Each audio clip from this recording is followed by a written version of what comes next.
The newest edition of Florida Weekly is out today. It's free, it's timely, and the presentation editor, Eric Raditz, is here every week to talk about the covers. Hi, Chad. Hey, Amanda. How you doing? I'm good. How are you? We're doing very well. Thanks for coming in. Well, we always are happy to come to NBC and especially talk about Florida Weekly. And this week's it's kind of about hard work and dedication when it comes to on the radio. And for those of you who may or may not have heard of Joshua Johnson, host of NPR's 1A talk show, he was being Diane Reehm's successor on that show.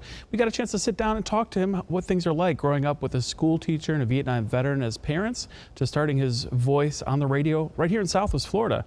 And we found out how his career took him through print and network television to national radio. Now he hosts that show and he says, forget New York. Southwest Florida is a place where if you can make it there, you can make it anywhere. So he speaks very highly about what he learned while he was in Southwest Florida, and we have all the details in this week's issue. That should be a great read. And in the business section, you're talking about something most of us would want to forget about, Hurricane Irma, but your focus of the story is really about the economic impact. Yes, and so we went through a very difficult time with Southwest Florida's Hurricane Irma, and many thought that it would be a very difficult time for the tourism season that was following it, as we had weeks without power and hundreds of tons of debris to be cleaned up, businesses closed for long periods of time. But now, and we detailed just exactly how much, the thought that the tourism might have taken a hit is wrong. The tourism is doing very well, so we are just popular, I guess, here in Southwest Florida. People are coming like here. Wicked?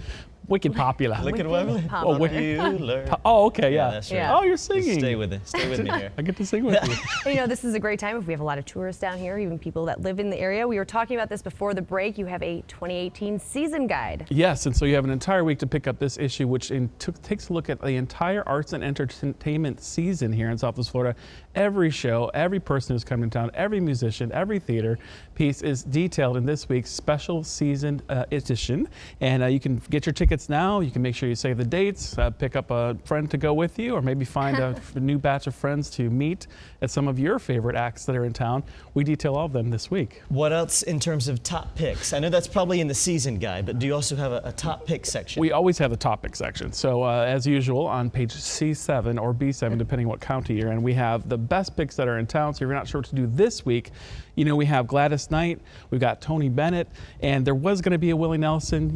They were all kind of competing the February 11th and 12th dates. Willie's actually sick, isn't he? He's sick, so he rescheduled in November. But we have Brian Regan and a bunch of other things. If you're not into fantastic stars of the ages that are all be here during this nice season. All right, Eric Raditz, thanks for coming in. Oh, and don't forget, what else? This week, pick up your poster of the NBC team. We'll be covering the Winter Olympics. That's probably the toppest pick of all. Yeah, put that right on the cover. Right on the cover. People need to know that.